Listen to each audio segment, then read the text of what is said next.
AEW Dynamite tonight. What I thought, honestly, was a very good show. I'm just going to be here, be straightforward. I thought tonight's show was really, really good. It flowed nicely. You know, we're getting progression of storylines. We're going towards Revolution in San Francisco at the Chase Center. You look at the card right now for Revolution, and especially what matches were announced for Revolution. I think Revolution will bang. It will be a banger of a show. I can't, especially with that 60-minute Iron Man match between MJF and Bryan Danielson for the AEW World title. I think that match will fucking bang, if you ask me. But I thought Dynamite tonight was a very good show. We're going to go over everything here on the show tonight, here on the AEW Dynamite review show, right here on the channel. If you guys don't know who I am Chris. Thank you guys so much for tuning back into the channel. If you guys enjoyed AEW Dynamite tonight, be sure to hit that like button. Leave a comment down below. What are your thoughts of the show tonight? What did you like about the show? What did you not like about the show tonight? The comment section is now all yours. And if you're new to the channel, hit that subscribe button down below. Turn that bell, guys, for all notifications. Monday Night Raw review is live on the channel right now. Be sure to check it out. I did upload 2 shorts, one yesterday and one today. I think I will start uploading more shorts on the channel as well after a review video. So let me guys know what you think about that. Raw reviews live on the channel right now. Be sure to check out that video. And also, guys, if you guys are not following me on Twitter, follow me on Twitter at TheRealChris. That's with 2 E's and 2 S's. So make sure you guys follow me on Twitter. My Twitter will be down below in the description. There'll be a link that will direct you to my Twitter. You guys can follow me on Twitter, and I will follow you guys back. Now, if you guys are also new to the channel, hit that subscribe button down below. Turn that bell, guys, for all notifications. I'm back recording wrestling reviews, so I will be reviewing Dynamite right now. I will review SmackDown tomorrow, and I will review, in what my honest opinion will be one of the most anticipated pay-per-views of the entire year. Elimination Chamber in Montreal, Saturday night. I will be here to cover the show right here on the channel. So, I'm excited for the pay-per-view, but let's talk about AEW Dynamite tonight in Texas tonight. The show kicked off with a memorial graphic of Memphis legend Jarrett, who is Jeff Jarrett's father. And speaking of Jeff Jarrett, he kicked off the show tonight in an 8-man tag. It was daddy-ass Billy Gunn, Orange Cassidy, and the Acclaimed, Anthony Bowens and Matt Caster, against Jay Lethal, Jeff Jarrett, Satnam, Singh, and Sonjay Dutt. In my honest opinion, I didn't really care for this match. Not gonna sit here, and sugarcoat anything, but this is the one match of the whole entire show that I just did not care about, if you ask me. But here's the one thing, though, I will say about Jeff Jarrett before I continue with the show. I don't blame him for him competing tonight. He could have easily said no, because due to the passing of his father yesterday, he 100% didn't have to compete tonight. But because of the professionalism that he is, and for the amount of people that got tickets to go watch him and go see him, people are still have Jeff Jarrett as their favorites. I'm a personal favorite I love Jeff Jarrett. He's one of my favorites of all time, back in TNA. But I don't blame Jeff Jarrett for competing tonight. Again, he could have easily said no to this, but because of the professionalism that he has, said, why not? He didn't really do much on the show tonight. He didn't really do much on the 8-man tag that kicked off the show. Didn't really do much, but, at the end of the day, God rest his father's soul, and he'll truly be missed. So Dynamite starts with an 8-man tag tonight. An elbow sets Billy up for running hip attack, and Jarrett struts, with the struts and everything else. Love that strut. Gunn takes Lethal out of a cheap shot, but Jeff lays him out. Dutt tags in, puts boots to Billy until he wakes up, at which point he runs away and tags Jeff in, taunting the Acclaimed. Lethal legal, double whip, a straw of his own, and choking Gunn to the mat. Daddy Ass from there with valiant punches to Singh, lays him out as well. The Acclaimed ducked under him to clear the apron, but the Giant takes him out. Orange Punch blocked. I love the Orange Punch. Shoving the All-Atlantic Champion away and tagging Sonjay back in. But Gunn hits the Famouser.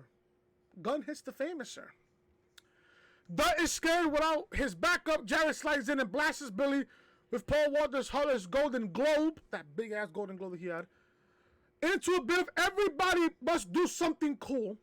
Sonjay wants to use the pencil, but Orange Cassidy hits the Orange Punch. And let me tell you, Sonjay sold the living shit out of that Orange Punch. He sold that shit like it was $1 million fucking dollars. Sold that shit. Lethal breaks up Scissor Me Timbers.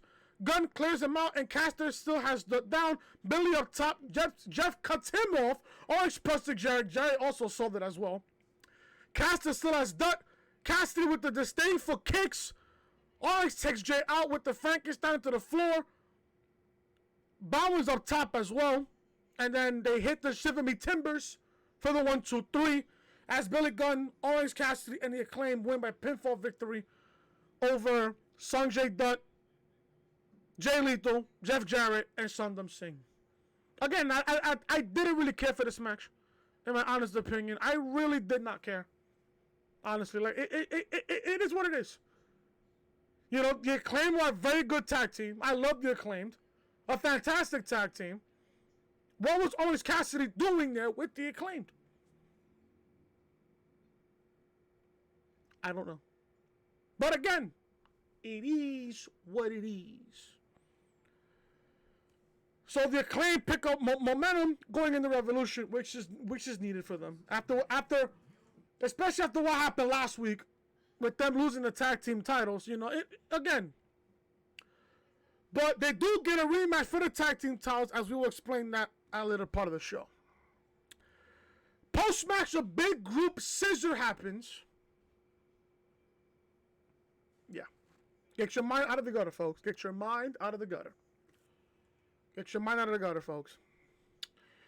Bryan Danielson cuts a promo about how MJF can't last an hour the way he can.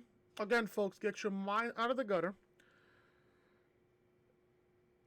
And we're informed that the champion is contractually obligated to appear on the show tonight. Boy, do I love MJF. So, Jon Moxley and Claudio Castagnoli make their entrance for this Texas Tornado tag team match. Roosh and Preston Vance jump Claudio and Jon Moxley in the crowd and beat them down as we go to break. I'm telling you, man, this tag team match was... Listen, this Texas Tornado tag team match was very, very good. I'll tell you this right now. So we got the Blackpool Combat. ROH, well, Ring of Honor, World Champion Claudio Castagnoli and Jon Moxley versus Preston, Vance, and Roosh. Did I say Rush earlier? My deepest apologies. Roosh. Why do I have a sneaky suspicion that we're getting Claudio versus Roosh at Ring of Honor Supercard of Honor? Or we can get it at Revolution. I don't know. I think if you really want to build that matchup to its highest potential, you can book it at Ring of Honor Supercard of Honor on March 31st. I think that'd be a splendid idea. And I think that's during WrestleMania weekend, if I'm not mistaken. I think that's during WrestleMania weekend, if I'm not mistaken. So we get this Texas Tornado tag team match, and this, in my honest opinion, was the best match of the show. That's just me. That's just me. Back for commercial, Vance has Moxley in the ring, and we get to the bell, while Roosh takes it to Castagnoli. LFI running hot on Moxley, whip across, lariats and body avalanches all over the place. Big spine buster from Perro, and the fists go up. Claudio returns back up on the apron, springboard lariat, takes Preston out. Man, is Claudio fucking good in the ring. Elbow up, but Castagnoli gets him up. Mox goes and takes some chairs and charges onto the ring to blast Roosh from behind and catapult him into the barricade. Blackpool Comeback Club setting into control of the match. Double whip puts Vance into the corner, and they do it again. Roosh returns, double boot from Claudio and John, and Moxley dives on him after. Preston clotheslines Castagnoli to the floor. Mox pops up on the apron and bites his face. Mox is just a monster, just fucking putting my honest opinion. Vance off the ropes, and he suicide spears Moxley into Claudio and Rouge. That was a really good spot. When Vance speared Moxley through the ropes, and it goes into Claudio and Rouge. Very good spot there. Very good spot. Back for commercial, Moxley battered and bloodied. Because, you know, obviously in a Texas tornado match, someone's got to bleed here.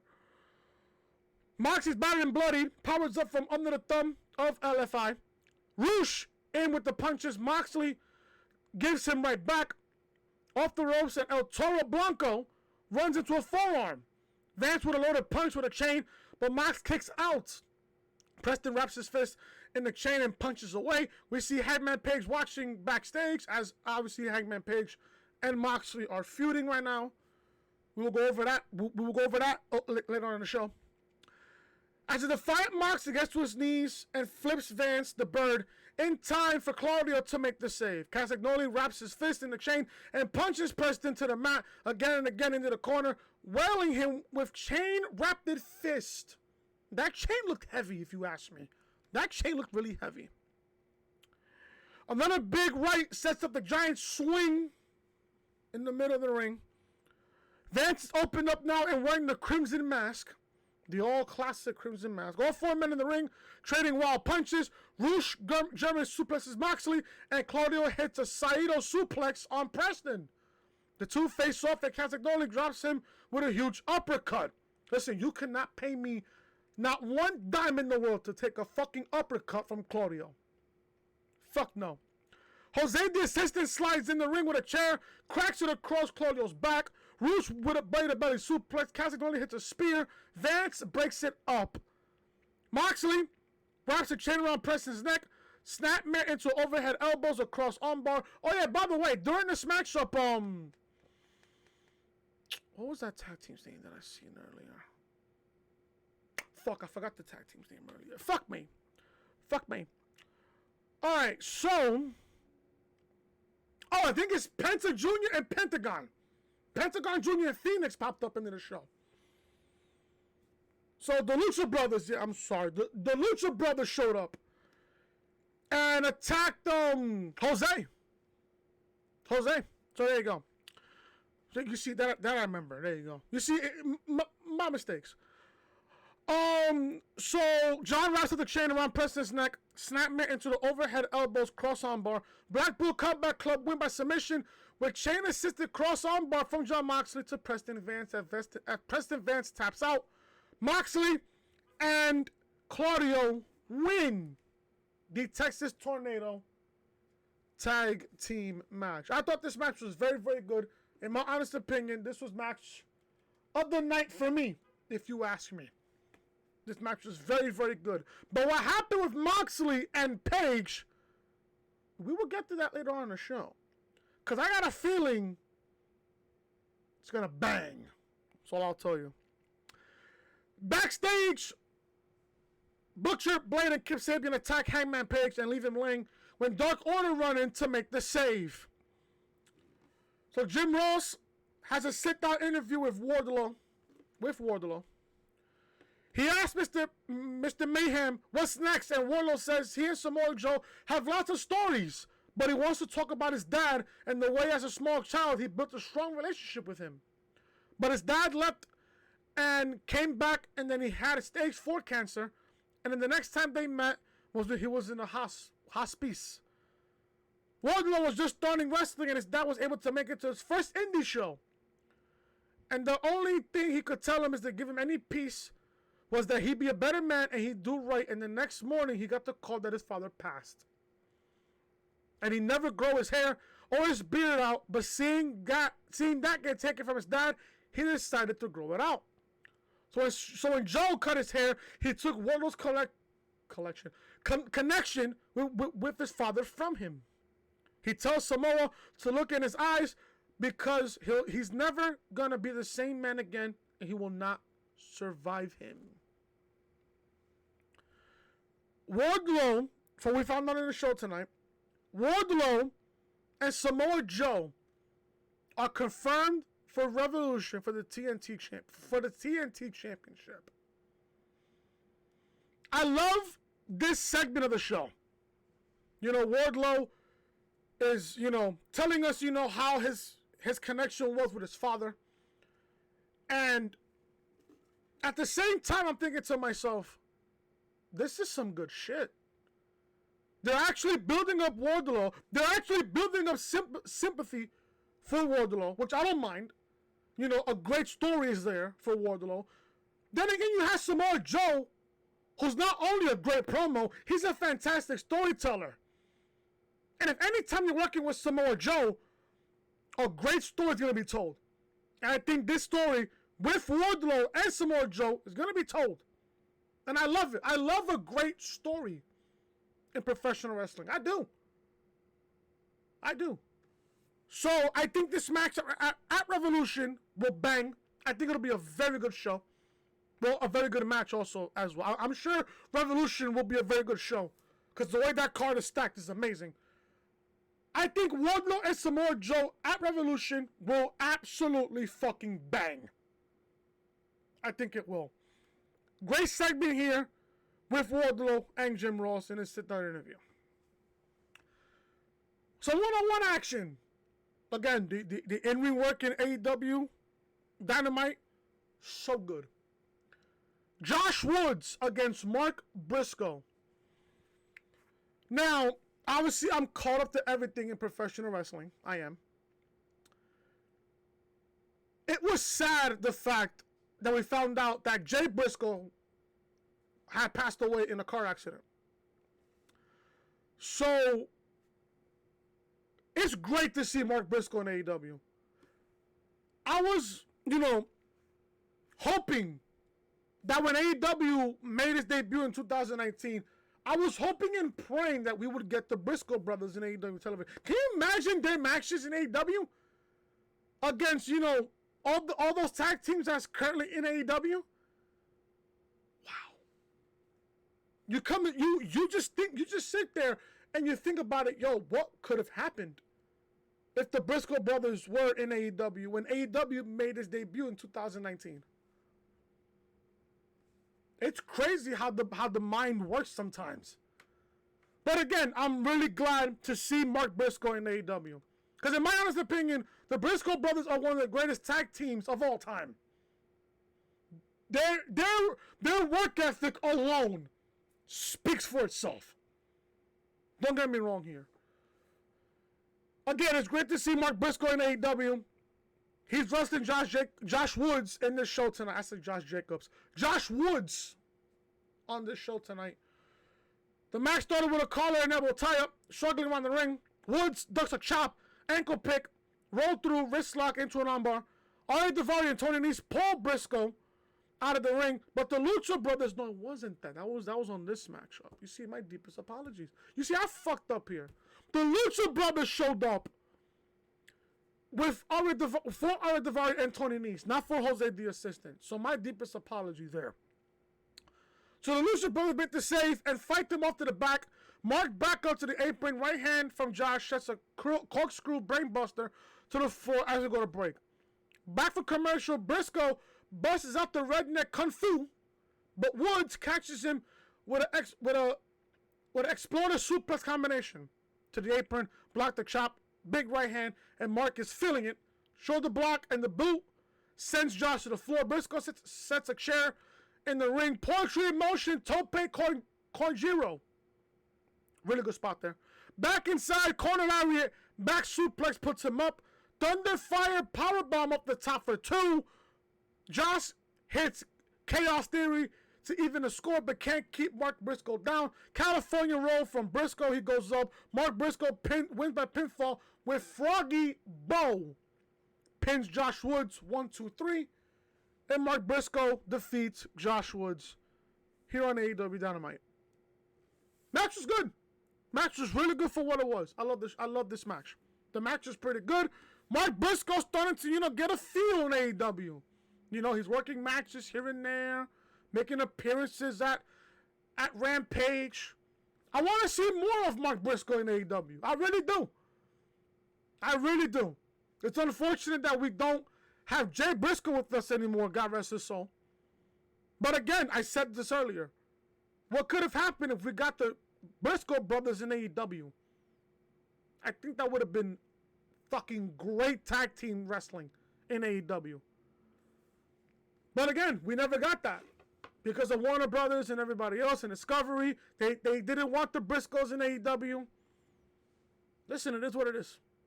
But at the end of the day, Mark Briscoe's really good. He's a very good competitor. Very good. Mark Briscoe defeats Josh Woods here in AEW.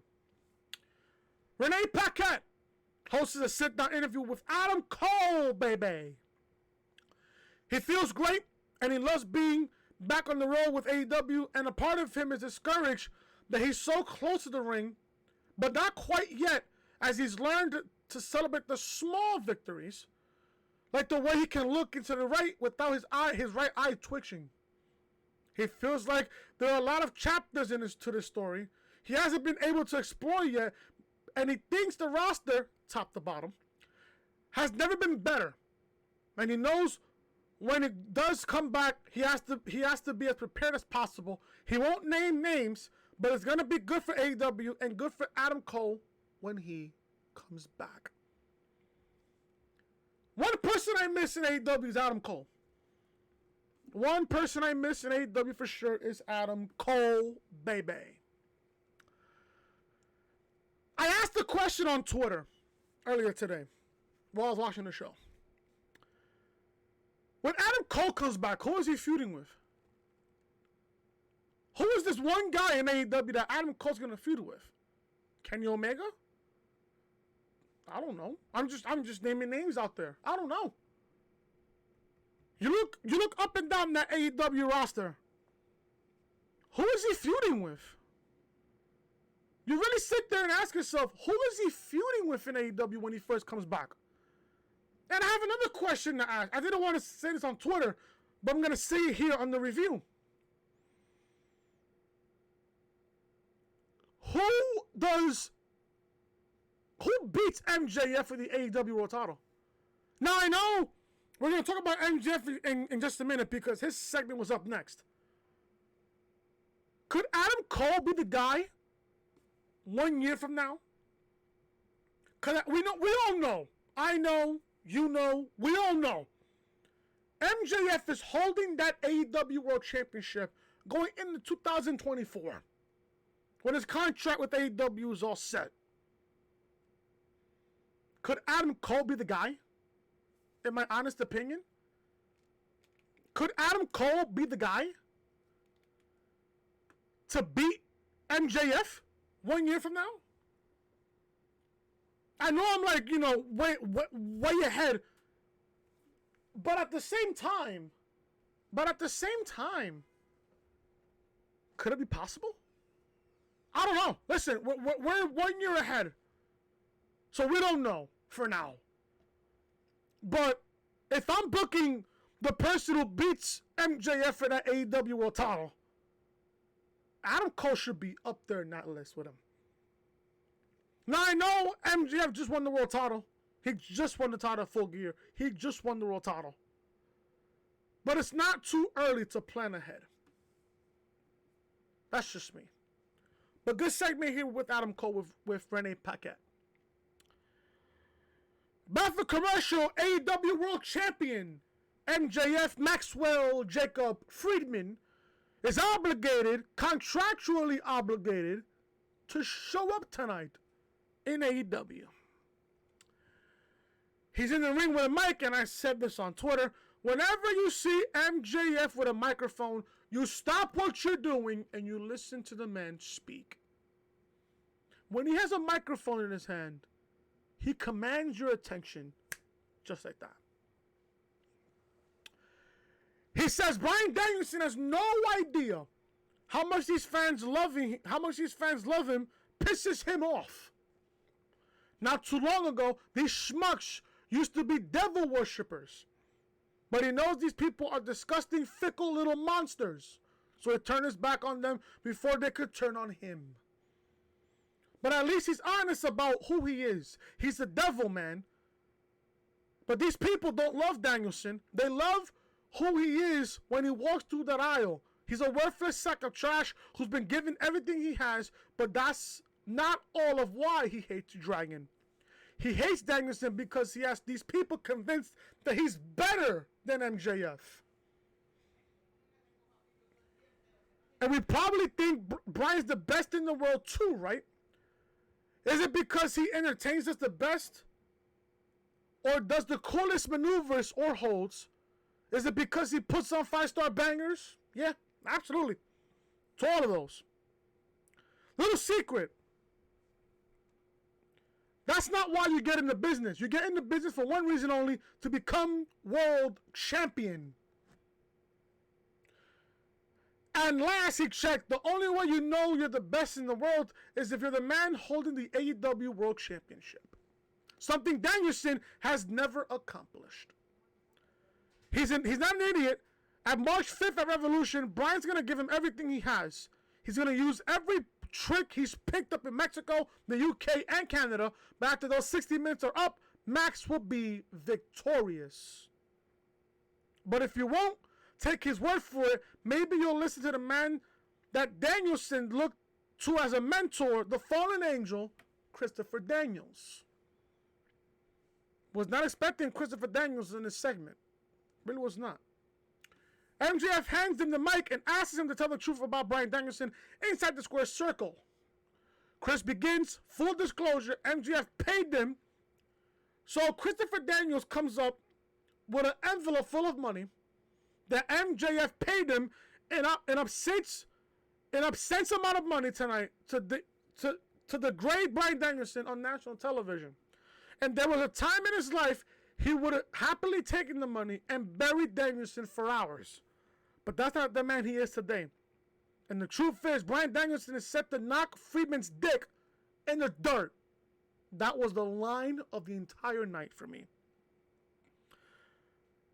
He remembers the first time he was in the ring with 20-year-old Danielson and got hit so hard he thought he was going to die, and that's when he knew that Dragon was going to be great. He watched Danielson win the King of Indies in APW in 2001, which the Reds inspired the creation of Ring of Honor Wrestling as a promotion. And ROH brought real pro wrestling to a fan base that was starved of it at the time. The same kind of fans who were ecstatic when AEW opened up 4 years ago. So if there isn't, so if there wasn't a Ring of Honor, there might not be an AEW, and there definitely wouldn't be an MJF. Dragon always tries to learn a new thing every match, and Daniels has watched him grow into a consummate world champion, and he's confident he's going to win the AEW world title. MJF is retaining his championship against Danielson. We'll get to that in a second. Danielson is exactly what Max wishes he could be. The best wrestler in the world today. MJF is just a fraud, but Bryan will out-wrestle and expose. That's when MJF thrusts the mic out of his hand and screams in Daniel's face that he's the best in the world. Now, knowing people on social media, they will fucking go crazy with this and say, oh, is MJF going to feud with CM Punk? No, he's not. Listen, I will say this now. If CM Punk comes back, before we finish the rest of the segment here, if CM Punk comes back, I do not want Punk and MJF feuding for the AEW World title. CM Punk should not be sniffing the AEW World title ever again. Ever again. That's just me, though. Chris disagrees and tries to leave. Max pulls him in and slaps him. Daniels tells him not to ever disrespect him again, and MJF kicks him in a gentleman's area, which MJF always does, and puts salt on the earth on him. Bryan Danielson is here to make the save, and that's how this segment ends when Bryan Danielson returns to make the save on Christopher Daniels. Danielson and MJF will be a banger of a match at AEW Revolution on March 5th. The thing that I'm going to say here now is this. And I said this earlier. MJF is going to carry that AEW World Championship into 2024. It's Tony Khan's job. Like I said, it's Tony Khan's job to build up the main event roster, the main event division, and determine who will face MJF for the AEW World title and will look good enough to beat him. Like I said earlier, if it was me booking this, I have Adam Cole beat him. I possibly have Adam Cole beat him. Again, that's just me. I don't know anybody else in that AEW men's division, in the main event division, that will be able to beat MJF outside of Adam Cole. But again, MJF and Bryan Danielson, not only it'll be the main event of Revolution, the match should bang. It'll be a 60-minute classic between those two. Bryan Danielson's job is to put MJF over. That's his job. It's to put him over. It's to make him look good. It's to make him look credible here. I mean, even though MJF is credible enough, he's the AEW World Champion. But the question is, will MJF last 60 minutes against Bryan Danielson? I think he does. I think he does. Revolution should bang, and I can't wait for the show. Commentary explains the women's division drama of late. The Ass Boys get a hype real promo talking up how they're the world tag team champions and so on. We got a quick, very quick one-on-one match between Brian Cage and Jungle Boy Jack Perry. Excuse me. Perry in with a drop kick. Cage rams him clear across the opposite corner, backflip up and over. Drop kick sends Brian onto the floor, and a dive follows. Another tope, a third Conjuro gets caught, and a machine power bombs him onto the apron and sends us to break. Back for commercial break, Cage pops Perry up. He fights out of punches off the ropes. He runs clean into a boot. Jack then gets under him. Fireman's carry denied. Back elbow onto the charge. Springboard across body. Caught into a rib breaker. Fireman's carry. Jungle Boy tries to reverse, but Brian pops him into a spine buster. Buckle bomb sets up the F5. Kicked out by Jungle Boy. Still no. Jockey for position in the corner. Cage hung in the ropes. Double stompo across the neck. Jungle Boy up the top. Brian Cage kicks out of a splash. Death Valley Driver. Only a 1 count. Cage pops up. Fires up. Discus Lariat. Caught into a crucifix diver. Basement super kick. Northern Lariat. Roll into a folding press. Jungle Boy wins with a folding press. Jungle Boy picks up the victory over Brian Cage. The match was good for what it was. I enjoyed the match. It was good. I'm seeing how Brian Cage is starting to being built up on TV. Love that. Jungle Boy, he's getting his shit in. Love it. But what happened after the match really impressed me here. As Perry leaves, Christian Cage makes his return. And mind you, I immediately jumped out of my bed when I heard Christian Cage's old TNA theme song. In my opinion, one of the greatest theme songs of all time. My personal favorite theme song in all of TNA at that time. When TNA was all in popping. You had your Stings, you had your Angles, you had your Man of the Mafia, and Christian Cage. That theme song that Christian Cage had, banged. Loved it. Had that shit on my fucking iPod at the time when it was popping. That's how good it was. So Christian Cage returns. His arm is still in a sling. Jack rushes him, but Cage sprays him down with mace. He takes the sling off, and then the elbow sleeve. Christian Cage is good to go. He chokes Perry out on the stage before hitting the kill switch. And from there, this segment goes off. We're getting this match at Revolution, folks, and I can't wait for it. Christian Cage and Jungle Boy should fucking bang, if you ask me. Should mother fucking bang.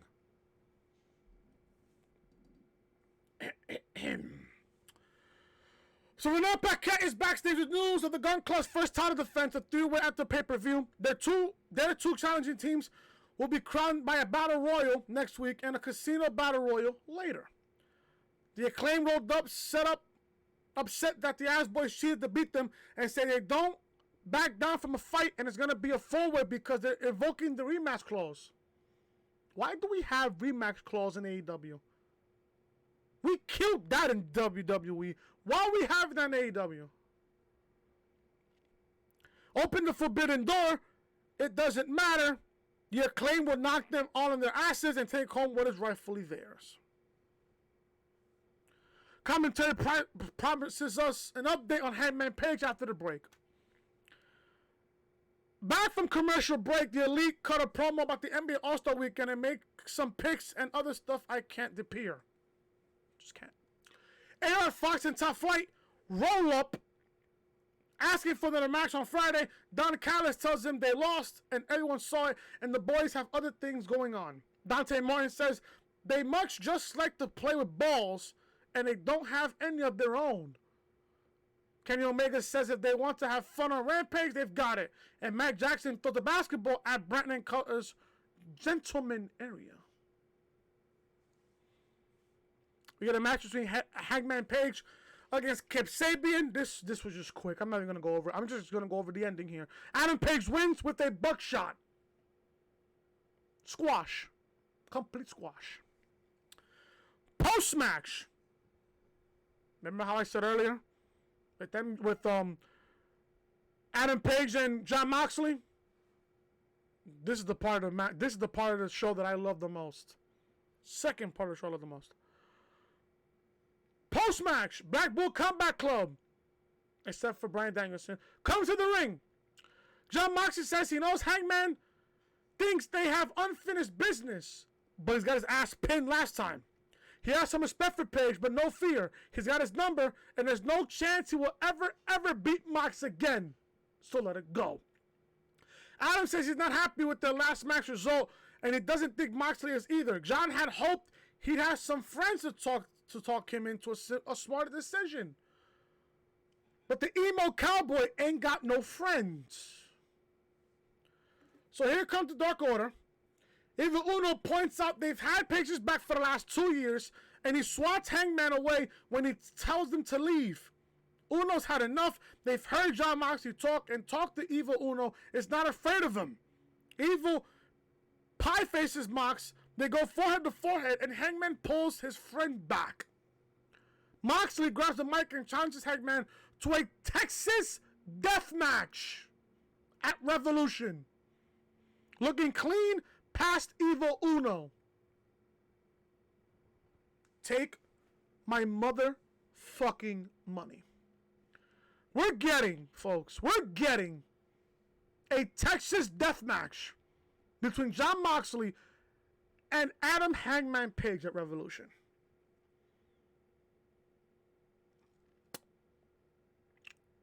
Take my fucking money. That's all I gotta say about that. That's all I have to say about that. This match, again, I've been saying this word all night. It's gonna fucking bang. It's gonna be a banger. AEW Revolution at the Chase Center in San Francisco will fucking be a banger of a show. Tell you that right now. This is gonna be fucking good. Jericho Appreciation Society are interviewed backstage. Chris Jericho says Ricky Starks got lucky and he's not giving him another match because he's not at his level.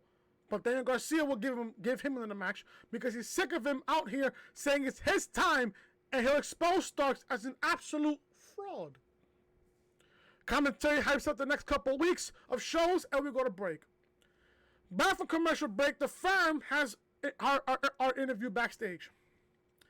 An injured Stokely Hathaway claims that Hook should be fired, and he hopes that AEW management has good news for him by the end of the night. Ethan Page and Matt Hardy ask why he wasn't at the party they threw last night, and they bicker, but Tony interrupts him to inform that Hook has been suspended in pending investigation. I don't know where that's going, but it is what it is. Wasn't really interested in this at all. Main event time. We got Dr. Britt Baker, DMD, against Ruby Soho against Toni Storm in a triple threat to main event AEW Dynamite. Storm is holding Baker for Soho, but she won't take it and grabs a schoolboy on Toni for 2. Trying to roll Britt up as well. Whip across the corner. Whip reverse, big neck breaker from Baker for 2.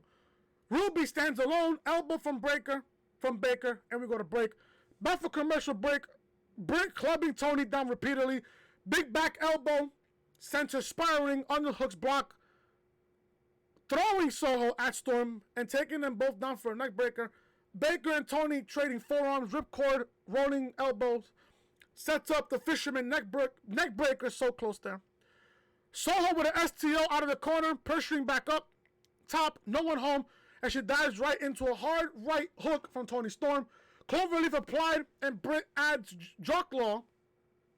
lockjaw, and Saraya breaks it up. Storm with a tornado DDT to take Hater out.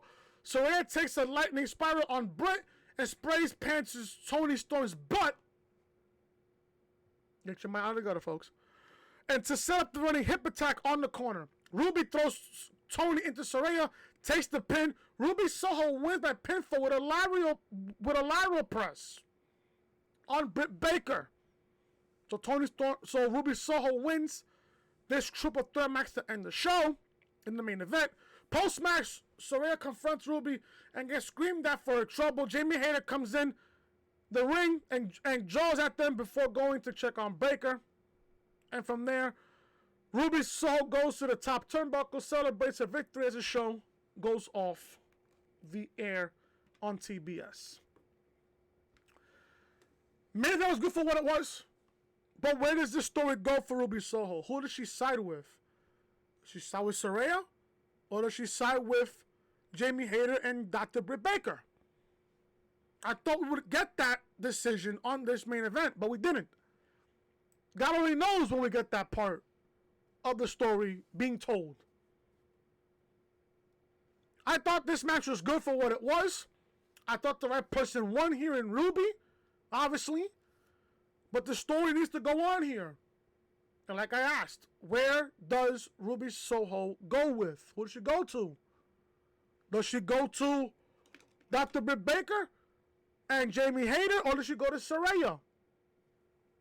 No one knows. No one really knows. I can't really name a prediction because I don't really know the storyline that much. I haven't been watching Dynamite like that, but, you know, I think, if I was to make a prediction right now, I think Ruby Soho should go with Saraya. I want to see her dark side a little bit in Ruby Soho. I want to see some darkness out of her. I want to see her heel side. That's what I want to see. But in all honest opinion, I thought AEW was a good show tonight. I thought it was a very good show.